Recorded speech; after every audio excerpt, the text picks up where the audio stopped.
dont le nom commence par A. Hein? Voilà. Voilà, vous giclez. Donc vous, la classe moyenne, eh ben, il y en a qui peuvent s'asseoir sur les genoux des autres. Hein, voilà. Donc vous essayez 1, 2 ou 3 par chaise, hein, vous choisissez. Voilà. Allez-y, allez-y. La classe moyenne, il faut vous entasser, normalement. Soit vous êtes moyen, soit vous êtes pauvre. Voilà.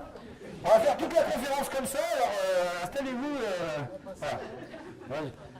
On répartit les richesses comme on répartit le patrimoine. Voilà, dans la vie on l'accepte, je ne vois pas pourquoi on l'accepterait pas pour les richesses, hein. Voilà.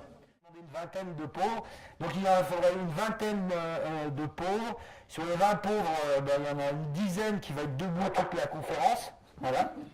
Et il y en a une dizaine, en fait, qui correspond à ceux qui ont des dettes, donc là je vais leur demander de partir. Voilà. Donc, voilà. Alors, vous allez me dire, ouais, mais on n'est pas aux USA. Alors, peut-être, c'est vrai. Donc, on va peut-être se faire comme la France, et ça sera peut-être plus simple, parce que sinon, je vais me prendre. Voilà, vous voyez, avec un petit état social, un petit état-providence, ça fait quoi? En fait, ça va ressembler un peu plus à ça, hein, un peu plus à ce qu'on a fait là. Oui, on a fait. Donc, on va procéder à l'élection. Donc, préparez-vous aux élections. Vous êtes prêts? Bravo, vous allez voter. Merci, merci. Voilà. Voilà. Donc, je vous présente l'élu. Voilà, 98% des députés de droite font partie des 1% les plus riches. Et heureusement, nous avons la gauche, où il n'y en a que 93. Voilà. Ça va être elle qui va ressembler, je vais l'appeler Madame Bettencourt, mais ça va être aussi version avec un beau lifting hein, quand même. Mais ça va être aussi, elle va représenter l'État, et puis moi je vais représenter aussi d'autres choses. Alors, si vous voulez, vous pouvez quand même un peu vous révolter et vous asseoir, voilà. Mais pas très bien trop riche. Hein, voilà. Vous connaissez la différence entre la théorie et la pratique? Non? La théorie, c'est quand on connaît tout sur quelque chose, mais qu'on n'arrive pas à faire fonctionner. Et la pratique, c'est quand on ne connaît pas quelque chose, comment ça fonctionne, mais qu'on arrive à faire fonctionner. Par exemple, moi, je suis ingénieur en moteur thermique, et je connais toute la combustion chimique des hydrocarbures. Mais concrètement, quand j'ai un problème sur ma voiture, je vais voir mon frère qui est garagiste. Voilà. Et oui, parce que... Mais moi, j'ai beaucoup réfléchi entre la théorie et la pratique, mais les théories, c'est très pratique, si on y réfléchit. Parce que, au temps des Grecs antiques, maintenant on est au temps des Grecs antiques, hein, voilà, au temps des Grecs antiques, il n'y avait pas de théorie sur pourquoi tu étais esclave et pourquoi tu étais le maître. Tu étais un esclave parce que tu avais perdu la guerre, parce que tu avais fait des dettes, parce que tu étais le moins fort. Et après est arrivé une autre théorie qu'on a appelée le christianisme, qui s'appelle toujours comme ça, et qui disait que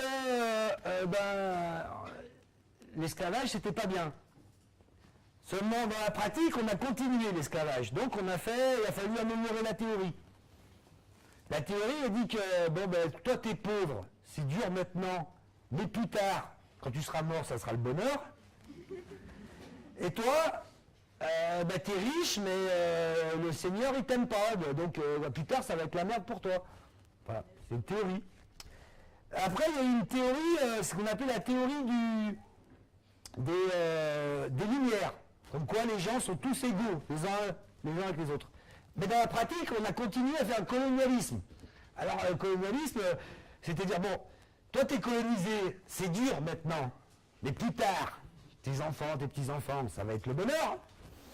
Et toi, tu es le colonisateur, tu as des responsabilités, c'est dur, enfin voilà. C'est la même théorie. Après, il est arrivé une théorie maintenant, c'est la théorie du marché, qui dit qu'entre le pauvre et le riche, entre les pauvres et les riches, il faut laisser faire le marché. Moi je dis plutôt il faut laisser périr, mais il faut laisser faire. Voilà. Et cette théorie, elle est très pratique, moi je trouve. Parce que c'est une théorie qui dit marcher dans la pratique, mais dans la pratique, cette théorie ne marche pas. Mais peut-être là que je vous égare, quoi. Mais moi ce que je remarque, c'est que depuis le début de l'histoire, il y a d'un côté ceux qui ont les revolvers et la théorie, et ceux qui, dans la pratique, qui creusent. Mais c'est important pour eux qui croient à la théorie. Alors vous allez me dire, oui, c'est beaucoup plus compliqué, là, le monde il est complexe. Alors c'est vrai que si on y réfléchit, le monde, il est très complexe. Mais moi, j'ai beaucoup réfléchi à la complexité. Je suis d'accord avec vous qu'il y en a trop, mais c'est beaucoup. La complexité, c'est surtout du vocabulaire de spécialistes. Par exemple, quand j'étais. Le vocabulaire. Maintenant, je vais vous dire une phrase, j'arrive jamais à me la retenir. Mais je vais vous dire une phrase, je vais la dire. Vous pouvez l'entendre sur France Intox, par exemple, ou sur n'importe quelle radio. Je vais dire une phrase, et puis on va voir ceux qui comprennent. Alors, 1, 2, 3. 1, 2, 3. C'est bon, ça fonctionne? Voilà. Alors, l'indice 440 baisse très fortement, notamment les bancaires, entraîné par la chute des obligations des CDS et autres produits dérivés. Le taux de refinancement des banques renchérit très fortement les opérations de clearing. L'intervention de la BCE et des États en vue d'une recapitalisation est attendue. Alors, qui c'est qui a compris? Bon, tout le monde est normal. Voilà. Donc maintenant, je vais vous la faire à la Marseillaise. Un piting. C'est une version populaire. Hein. Les banques, elles ont joué au casino comme des porcs avec votre pognon. Elles font banqueroute. Il y a tout qui part en quenouille. Il y a tout qui risque de péter. Elles ont pris une raide. Alors elles exigent du pognon à celui qui a l'imprimante à billets. Et puis elles tapent dans vos impôts. Voilà. C'est la même chose. Alors, qui c'est qui a compris? Dans l'ensemble. Voilà. En fait, moi quand j'étais petit, j'adorais Tintin. Tintin, c'était... Et j'adorais le capitaine Haddock, avec ses insultes. Bachibouzouk, Cercopithèque, Australopithèque, etc. C'était génial. Et après, j'ai grandi. Et je me suis aperçu que c'était, en fait, pas des insultes. C'est des mots de spécialistes. Alors, moi, je vais essayer de ne pas vous insulter dans cette conférence. C'est une conférence gesticulée dont vous êtes à la fois les héros parce que vous avez participé, à la fois vous êtes les héros parce que ça vous concerne dedans, hein, vous êtes dans les héros qu'on va voir. Et c'est une conférence qui s'appelle Boom, Bulle, Crack, Crise et Badaboum. Ah, vous faites circuler, vous montez les prix. Vous montez un prix toujours plus élevé.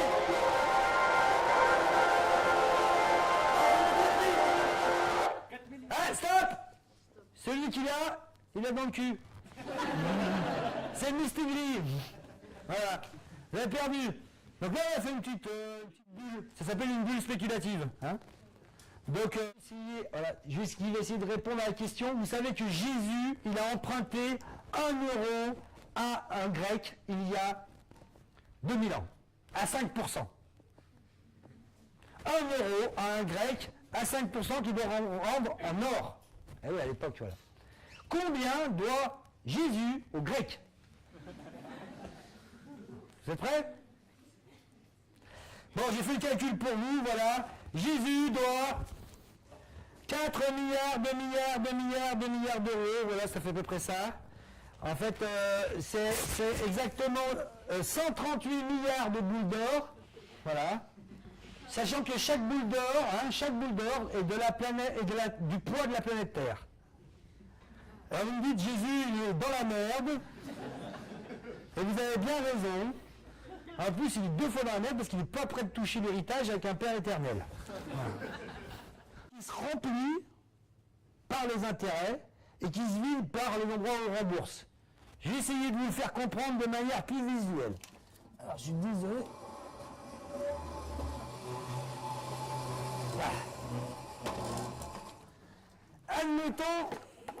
Admettons que ça, c'est la dette.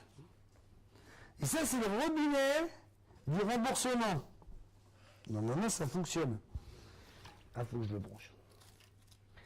Et ça, on va y arriver.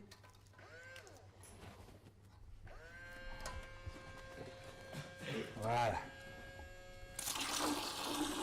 Voilà. Admettons que ça, j'ai emprunté, voilà, ça c'est fermé, voilà. C'est Jésus, il a emprunté 1 euro, et il rembourse jamais. Et vous voyez, mais en fait, ça appuie. Vous voyez, ça appuie, sa dette, ça c'est les intérêts, donc ça appuie. Alors au début, ça appuie tout doucement, mais vous comprenez bien, on va pas dire, sinon ça prend du temps. Mais plus ça va se remplir, plus ça va appuyer. Et la différence, c'est que là, il y a quand même un débit maximum, tandis que dans les dettes, le tuyau, il est infini. Donc ça va continuer à appuyer, et vous vous rendez bien compte qu'on va bientôt être inondé et tous noyés. Voilà. Donc ça, c'est une dette qu'on ne rembourse pas. Elle finit toujours par devenir exponentielle. Et c'est ce qui se passe avec Jésus. Alors, qu'est-ce qui se passe par exemple si Jésus il avait... Voilà, on va le faire comme ça. Si Jésus rembourse 5 centimes d'euros tous les ans, eh bien, ça se vide autant que ça se remplit. Donc ça reste stable. 2000 ans après, Jésus doit toujours 1 euro. Il a déjà raqué 100 euros, mais il doit toujours 1 euro. Bah, vous rigolez, mais c'est ce que fait les États. Hein. Voilà. C'est ce que faisait l'État français. Maintenant, le robinet est un peu... Maintenant, ça débite un peu trop vite pour que ça sorte, mais voilà. Alors, ça, c'est ce qu'on appelle rouler une dette. Alors, vous avez vu, imaginez que le grec, au bout de 1000 ans, il dit à Jésus, tu me rembourses, je ne crois plus en toi. Voilà. Au lieu de me rembourser à 5%, tu vas me rembourser à 6%.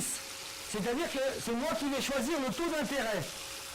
Alors au lieu que la dette elle soit stable et que ça roule, en fait qu'est-ce qui se passe? Ben là vous voyez, je change de cran. Voilà. Et Jésus il continue à rembourser 5 centimes par an. Et bien, au lieu que sa dette, au bout de 2000 ans, elle soit toujours à 1 euro, sa dette elle va passer à plusieurs milliards.